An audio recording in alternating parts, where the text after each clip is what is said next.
નમસ્કાર સર્વ દર્શક મિત્રોને સ્વાગત છે તમારું અમારા નવા એક બ્લોગમાં જેનું નામ છે પરાગ સાતા બ્લોગ. મિત્રો, આજે આપણે બનાવીશું તડકાવાળી પાઉંભાજી. તડકાવાળી પાઉંભાજી માટે સૌથી પહેલાં કુકરમાં બટેટા, ફ્લાવર, રીંગણા આવી રીતે સુધારીને લઈ લેશું આપણે. સાથે ગાજર પણ છે અને કોબીજ છે અને ગરમ પાણીમાં પલાળેલા વટાણા પણ આપણે મૂકી દઈશું સાથે, અને સાથે થોડીક પાલક પણ નાખશું. આમાં કોઈ પણ વસ્તુ તમારે ત્યાં ન હોય તો તમે આમાં સ્કીપ કરી શકો છો. ખાલી બટેટા, રીંગણા અને ફ્લાવર હોવું ફરજિયાત છે. આ બધું શાકભાજી આપણું આવી ગયું છે અને એમાં 2 ગ્લાસ પાણી આપણે એડ કરી દીધું છે. અને વચ્ચે આવી રીતે તપેલીમાં વટાણા મૂકી દેવા. આ કઠોળના વટાણા જે રાત્રે પલાળી દીધા હતા ગરમ પાણીમાં, જે અત્યારે બાફી નાખશું. કુકરને ગેસમાંથી ચડાવી દીધું છે અને એને 5 સીટી લઈ લેવાની છે આમાં. અને આમાં તમારે પાલક એડ કરવાની નથી. વટાણા આપણા થઈ ગયા છે, 5 સીટી કરી નાખી છે અને આપણું બધું વેજીટેબલ બફાઈ ગયું છે. સરસ મજાનું જો બફાઈ ગયું છે. હવે આને ક્રશ કરી લેવાનું છે. સૌથી પહેલાં આવી રીતે આને ક્રશરથી આને ક્રશ કરી લેવાની છે, જેથી કરીને તમને બનાવવાની મજા આવે. આ એક સિમ્પલ ટીપ છે, પણ ફોલો કરશો તો ખૂબ મજા આવશે. મિત્રો, રેગ્યુલર ભાજી તો તમામ લોકોએ ખાધી હશે અને વર્ષોથી આપણે લોકો ખાતા જ આવી છીએ. તો રેગ્યુલર ભાજી છે ને આવી રીતે તપેલું ભરી અને દરેક ઘરમાં બને, જે ખાવાની મજા આવે.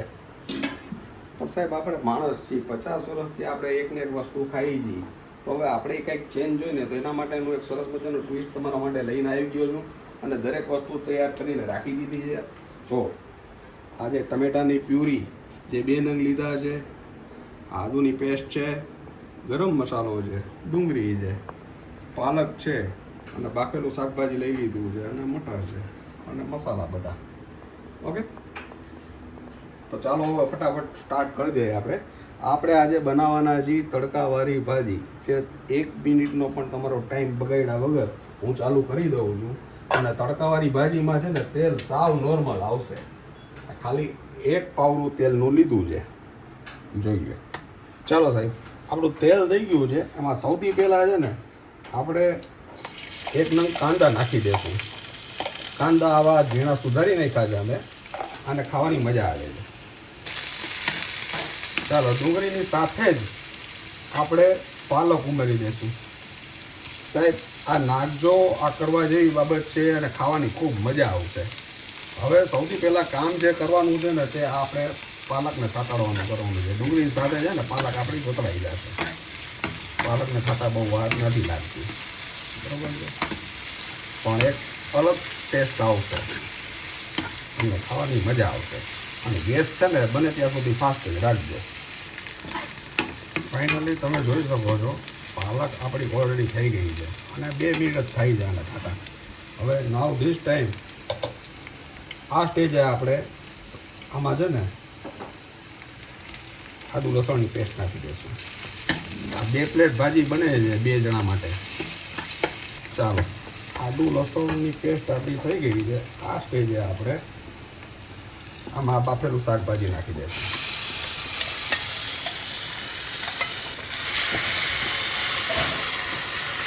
શાકભાજી આપણું બાફેલું છે એટલે બહુ તડકાવાર નહીં લાગે અને એ ચીપકી ન જાય ને એના માટે એનામાં 5 ગ્લાસ પાણી નાખી દઈશું. આવી ગયું આપણું 5 ગ્લાસ પાણી. આ થોડીક છે ને લચકા પડતી થશે આપણી, કારણ કે અંદર બટેટું હોય ને, પાણી સાથે બધું ચડી જશે. યાદ રાખજો મિત્રો, હજી સુધી આપણે ટમેટાની પ્યુરી નાખી નથી. ટમેટો આવશે તો પછી કોઈ વસ્તુને ચડવા નહીં દે. જે કાચી હશે ને દરેક વસ્તુ ચડી જશે આમાં. ચાલો, પાણી નાખ્યું ને જરાક જ 1 મિનિટ થઈ તરત જ આપણે મસાલા કરી નાખવાના છે.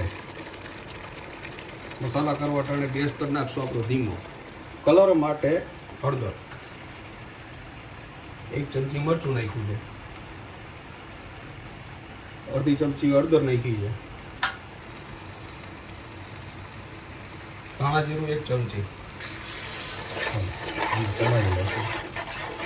મસાલા પહેલાં નાખી દેવાનું કારણ મસાલા છે ને અંદર સકળાઈ જાય અને ભાજીમાં એનો ટેસ્ટ બેસી જાય.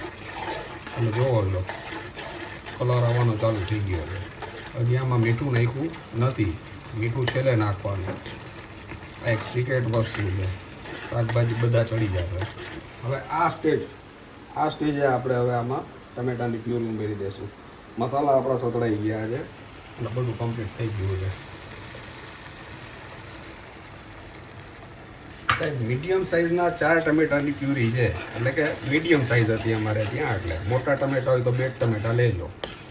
ચાલો, આ થઈ ગયું બધું મિક્સ.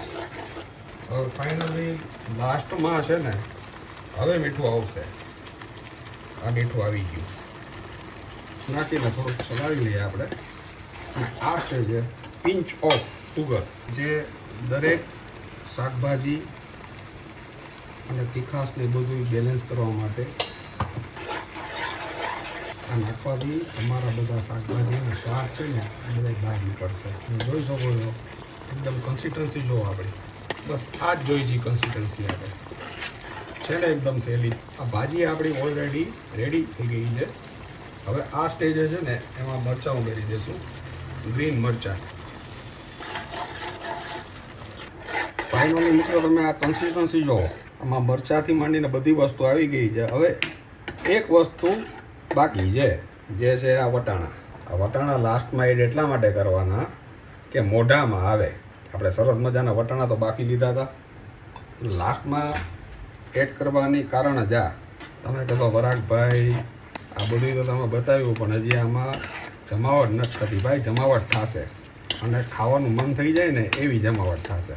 ચાલો, ફાઇનલી આ રેડી થઈ ગઈ છે આપણી ભાજી, અને એને ગરમા ગરમ જ છે ને આપણે પ્લેટમાં સર્વ કરી લેશું. કારણ કે હજી એક પ્રોસિજર આપણી બાકી છે તડકાની, એ હોટલમાં આવી રીતે સર્વ કરવામાં આવે છે. ચાલો, તડકો આપણો રેડી થઈ ગયો છે અને આમાં નાખી દઈ છીએ 2 પાવડા તેલ. તમે કહેશો પરાગભાઈ 2 પાવડા તેલ? 2 પાવડા તેલ જોશે. એનું કારણ છે કે આ બધી ભાજી છે ને આપણે 1 પાવડામાં કરી છે. 1 પાવડા તેલમાં બધી ભાજી થઈ ગઈ છે, એટલે થોડુંક તેલ હશે ને તો એકદમ મજા આવશે તમને. ચાલો, એ થઈ ગયું. આ છે ઓનલી ફોર ગાર્લિક. આ 4 થી 5 કડી છે ને આવી રીતે ગાર્લિકની લઈ લેવાની અને એને તડકામાં નાખી દેવાની, બરાબર છે. આ એક મસ્ત મજાનો તડકો તૈયાર થશે આપણો. ચાલો, ગાર્લિક આપણું ખાવા માંડ્યું છે. ઇન બિટવીનમાં સેજ મસ્તું આમાં જીરું આવશે. જીરું નાખશો ને મજા આવશે. હવે આ સ્ટેજે ગેસ કરી દેજો અને આ સ્ટેજે છે ને આમાં નાખી દેવાનો આ મરચાં પાવડર.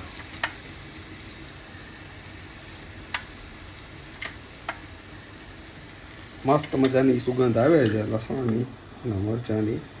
અને ભાઈ આ લસણ છે ને આવી રીતે કકડાવી અને આનો તડકો ઉપરથી કરવામાં આવે ને સાહેબ, આ રંગ જ છે ભાજીની. આવી તડકાવાળી ભાજી આપણને જડી જાય, આ કોને ન ભાવે. રેડી થઈ ગયો છે આપણો તડકો, અને બાકીનો બધો તડકો આમાં પધરાવી દઈશું આપણે.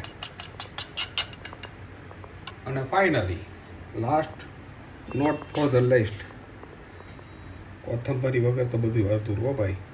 તો હવે તમને મોઢામાં પાણી આવી જાય એવી રીતે પ્લેટ રેડી કરી દો. ચાલો, હવે પ્લેટ રેડી કરી દઈશું. સૌથી પહેલાં આપણે લઈ લીધી છે ફુલકા રોટી, જે આની સાથે ખાવાની ખૂબ મજા આવે છે. એનું કારણ છે તમે લોકોને રોટલી સાથે બહુ મજા આવે છે. સાથે લઈ લેશું સરસ મજાનું ડુંગળી ને ટમેટાનું સલાડ છે, અને એની સાથે આપણી આ તડકાવાળી ભાજી. અને સાહેબ લીંબુ વગર કેમ ચાલે? અને સાહેબ થોડુંક તીખું ખાવું હોય તો પછી સાથે છાશે જોઈ. ફાઇનલી મિત્રો, તડકાવાળી ભાજી ખાસ તમારા માટે આ બનાવી છે, અને આશા રાખી છે કે આજની આ રેસીપી તમને ખૂબ ગમી હશે. જો ગમી હોય તો વધુ લોકો સુધી તમે આને શેર કરજો, લાઈક કરજો. અને હા મિત્રો, જાતા દુનિયાનો ભાગ્યશાળી વ્યક્તિ એ છે જેની સાથે ભોજનની સાથે ભૂખ છે. આ વાત સાથે, આ ચીજ સાથે ફરી મળીશું નવી વાત સાથે. મિત્રો, ત્યાં સુધી તમે અમને રજા આપશો. મિત્રો, તમે અમારા પોતાના છો, એટલે તમને કહી દઈએ કે તમે તમારું ધ્યાન રાખજો, તમારા પરિવારનું ધ્યાન રાખજો, અને ખાસ સ્વસ્થ રહેજો. નમસ્કાર.